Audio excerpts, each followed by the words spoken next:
Welcome to steno with Paras. Dictation start होगी 5 second बाद।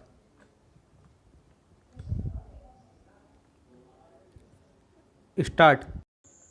महोदय, जो यह बजट प्रस्तुत हुआ है वह देश का एक ऐसा नया चित्र उपस्थित करता है जो चित्र उम्मीद का है, आशा का है, सफलता का है।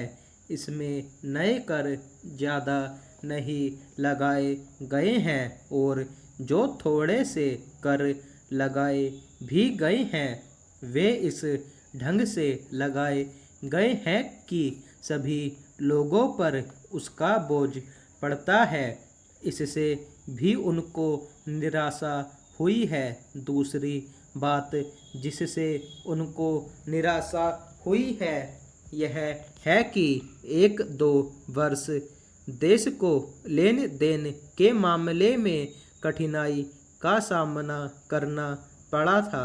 योजना को कठिनाई में पड़ना पड़ा था, वह कठिनाई दूर हो गई है और मैं सदन की तरफ से उन देशों को धन्यवाद देना चाहता हूँ, उन देशों के प्रति आभार प्रदर्शित करना चाहता हूँ जिन्होंने हमारी इस कठिनाई को दूर करने में आगे बढ़कर हाथ बटाया है। मेरे मित्रों को इससे निराशा हुई है कि विदेशी सहायता बहुत ज़्यादा और तेज़ी से पहुंच रही है और हमारी जो कठिनाई दूर हो गई है इससे उनको परेशानी हुई। कम्युनिस्ट इसलिए भी परेशान है कि पिछले 1-2 वर्षों में देश की पैदावार बहुमुखी ढंग से बढ़ी है, औद्योगिक पैदावार बढ़ी है। यह उनके लिए निराशा का कारण बना है। उनकी निराशा इसलिए भी बढ़ी है कि उनका मालिक, उनका मित्र हमारे देश की सीमा पर जब फौज लेकर खड़ा है और जब देश पर खतरा है तो क्यों देश की आर्थिक हालत, क्यों देश की वित्तीय हालत तथा दूसरी हालत इतनी अच्छी हुई है और क्यों इतनी अच्छी छवि उभरी है।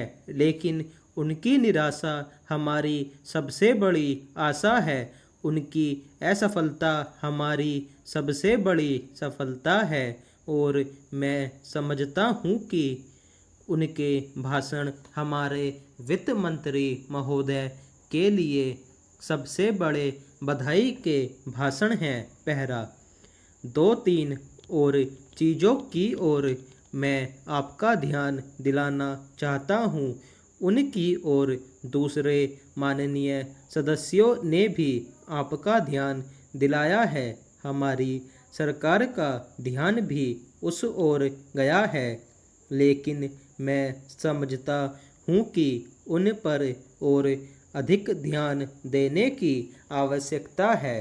पहली बात तो यह है कि जब चीज़ों की पैदावार बढ़ रही है, जब देश उन्नति की तरफ जा रहा है, तब भी देश में कीमतें बढ़ रही हैं।